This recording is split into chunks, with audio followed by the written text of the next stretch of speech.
प्यारे छात्रों, आज हम आपके पास 3.2 एक्सरसाइज लेके आए हैं, लेकिन उसके पहले कुछ जानकारी आपको चाहिए तभी कर सकते हैं।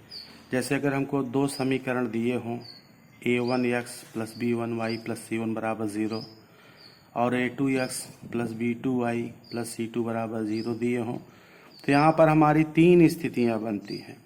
अगर ये a1 और a2 का मान यानी a1/a2 b1/b2 के मान के बराबर नहीं होगा, तो इस स्थिति में जो रेखाएं होंगी वो प्रतिच्छेद करती हुई होंगी और जिन्हें हम कहते हैं एक अद्वितीय हल होगा या एक हल होगा।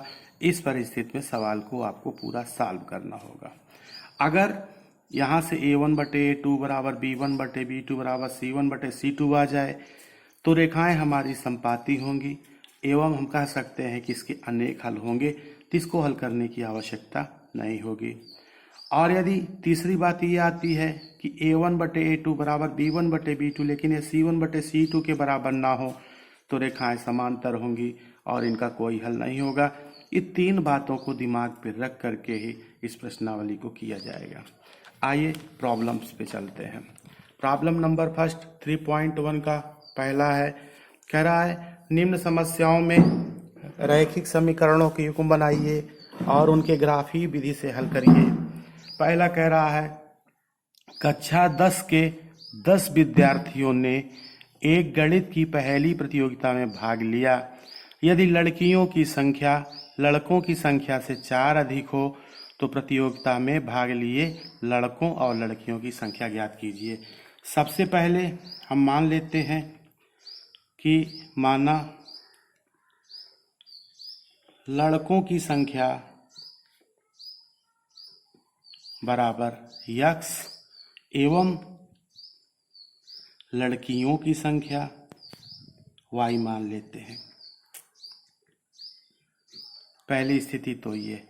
अब प्रथम स्थिति देखिए, प्रथम शर्तानुसार पहली शर्त क्या कहती है ये देखना है मुझे। प्रथम शर्तानुसार आप देखें, कह रहा है कक्षा 10 के 10 विद्यार्थियों ने, यानी कक्षा 10 में जो 10 बच्चे पढ़ते हैं उनमें लड़कियां भी हैं और लड़के भी हैं, तो दोनों की संख्या मिला करके 10 है। यानी कहने का मतलब कि लड़कों की संख्या पहली शर्त जो कह रही है प्लस लड़कियों की संख्या ये बराबर हो गया 10। अगर हम लड़कों की संख्या को हमने x माना है, लड़कियों की संख्या को y माना है, तो x + y = 10। ये आपका पहला समीकरण बना। दूसरी शर्त देखिए क्या कह रहा है। दूसरी शर्तानुसार अब दूसरी शर्त ये है कि यदि लड़कियों की संख्या लड़कों की संख्या से 4 अधिक हो, लड़कियों की संख्या लड़कों की संख्या से 4 अधिक हो तो +4 हो गया। लड़कियों की संख्या y है बराबर लड़कों की संख्या x है +4। ये हमारा समीकरण नंबर दूसरा बन गया। अब यहाँ पर आप देखें, फिर आगे कह रहा है ग्राफीय विधि से इसको हल करना है। सीधे सीधे दिया है ना, ग्राफीय विधि से हल कीजिए। तो पहले हम समीकरण नंबर 1 से लेते हैं। समीकरण नंबर 1 से जैसा कि हमने बताया कि दिए गए समीकरण को हम y बराबर लिखते हैं, तो y बराबर लिखेंगे तो ये y बराबर ये 10 आपका हाई है प्लस x इधर आया -x हो गया। ये हमारा बन गया समीकरण नंबर तीसरा। अब यहाँ पे x के कुछ मान प्रतिस्थापित करने हैं, तो सबसे पहले हम समीकरण में x बराबर 6 रख देते हैं। कुछ भी संख्या रख सकते हैं, 6 ही जरूरी नहीं, आप कोई भी गिनती रख सकते हैं। तो y बराबर 10 - 6 यानी 4 आया। इस तरह से पहला बिंदु मुझे a प्राप्त हुआ। जब हम x बराबर 6 रखते हैं तो y बराबर 4 प्राप्त होता है। सेकेंड स्टेप में यहाँ पे देखिए, कम से कम 2 बिंदु मुझे लेना बहुत ज़रूरी है। x बराबर हम 4 रख देते हैं। x बराबर 4 रखने पर जब x बराबर आप 4 रखेंगे तो y बराबर ये हुआ आपका 10 - 4 यानी y बराबर 6। इस तरह से मुझे बिंदु B प्राप्त हुआ। x बराबर 4 रखने पे y बराबर 6। इस तरह से फिर एक हम टेबल बना लेते हैं, x और y का मान ज्ञात कर लेते हैं। तो यहाँ पे आप देख सकते हैं कि पहला बिंदु A हुआ और दूसरा बिंदु हमारा B है। तो A का मान आप देखें तो 6 रखने पे 4 आया था, B में 4 रखने पे 6 आया है। इसी तरह से अब आप समीकरण नंबर 2 से देखिए। समीकरण नंबर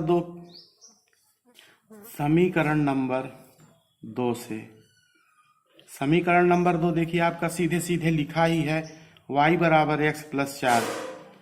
तो यहाँ पर सबसे पहले x का मान कुछ रख देते हैं। तो यहाँ पर x का मान हम 0 रख देते हैं। समीकरण नंबर 2 में x बराबर 0 रखने पर जब आप 0 रखेंगे तो यहाँ y बराबर 0 प्लस 4 हुआ, तो y बराबर आपका 4 आया। इस तरह से मुझे बिंदु C प्राप्त हुआ 0 और 4, क्योंकि पहला x का मान 0, y का मान 4। लास्ट स्टेप पे कम से कम 2 मान लेना ज़रूरी है, इसलिए समीकरण नंबर 2 में x बराबर 1 रख देते हैं। जब x बराबर आप 1 रखेंगे तो यहाँ पर देखिए y बराबर हो जाएगा 1 प्लस 4, यानी y बराबर हो गया 5 हो गया।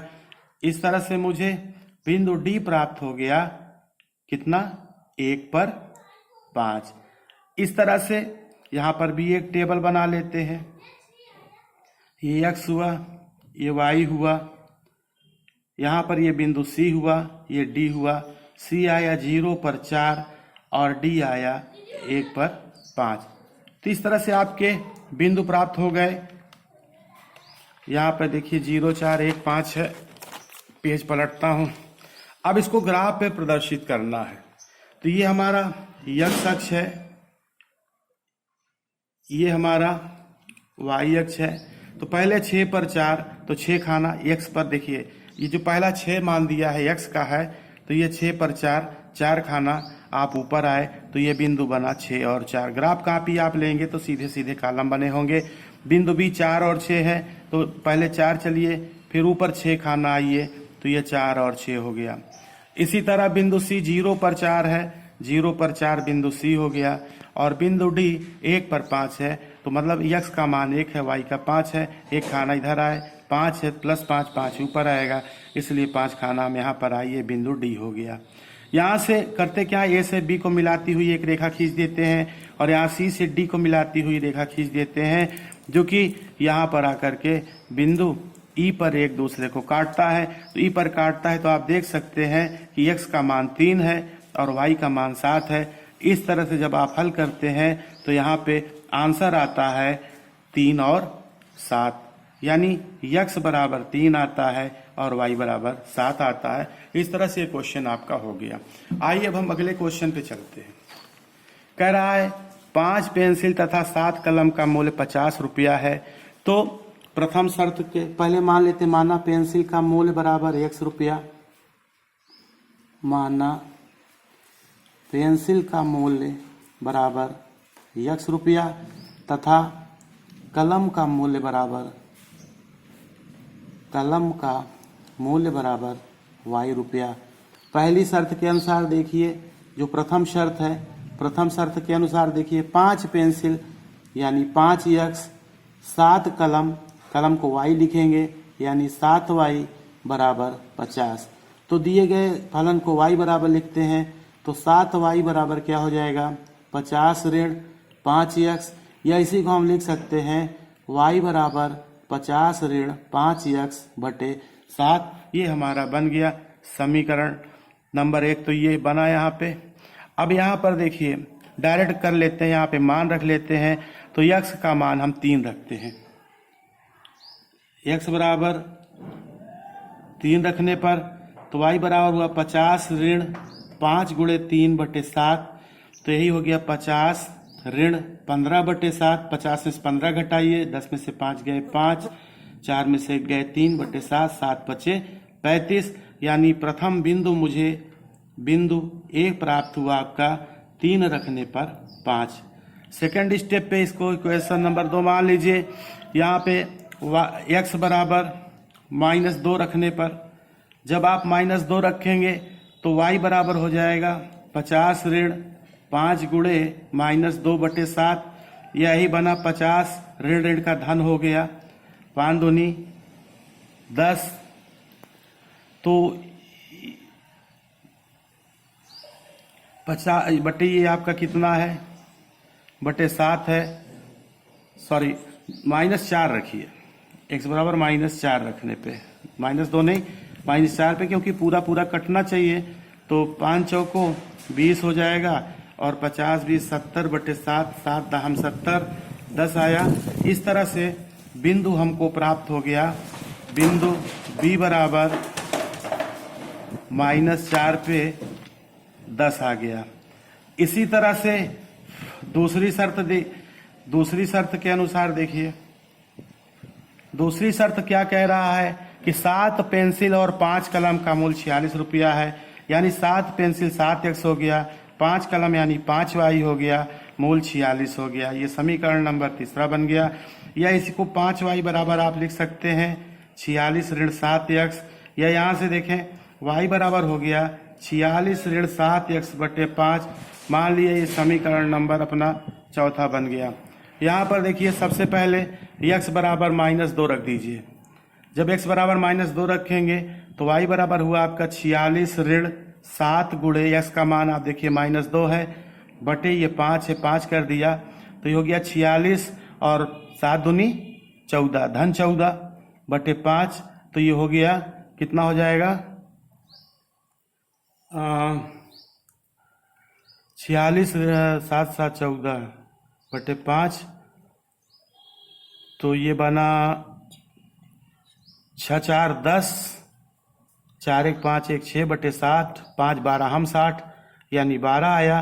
तो मेरा बिंदु C बराबर हो गया आपका -2 पे 12। एक स्टेप और कर ले तो यहाँ पर x बराबर 8 रख दीजिए।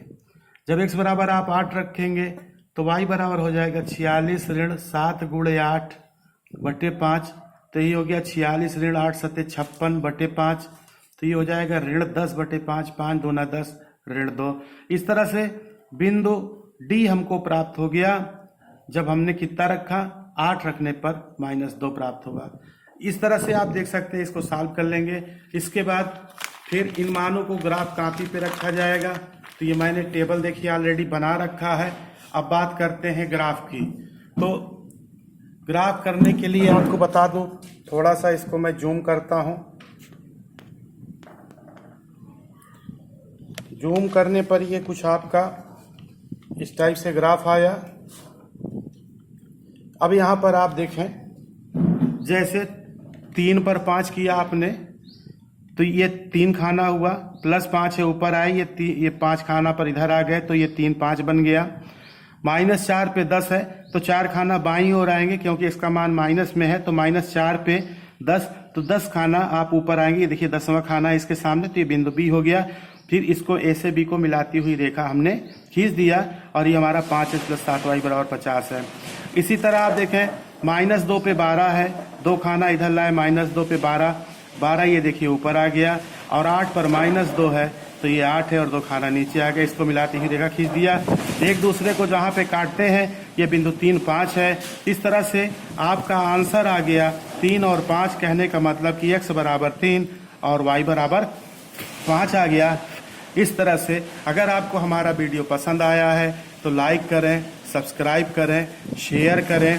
शेष हम आपको अगले वीडियो में मिलेंगे। तब तक के लिए थैंक यू, धन्यवाद।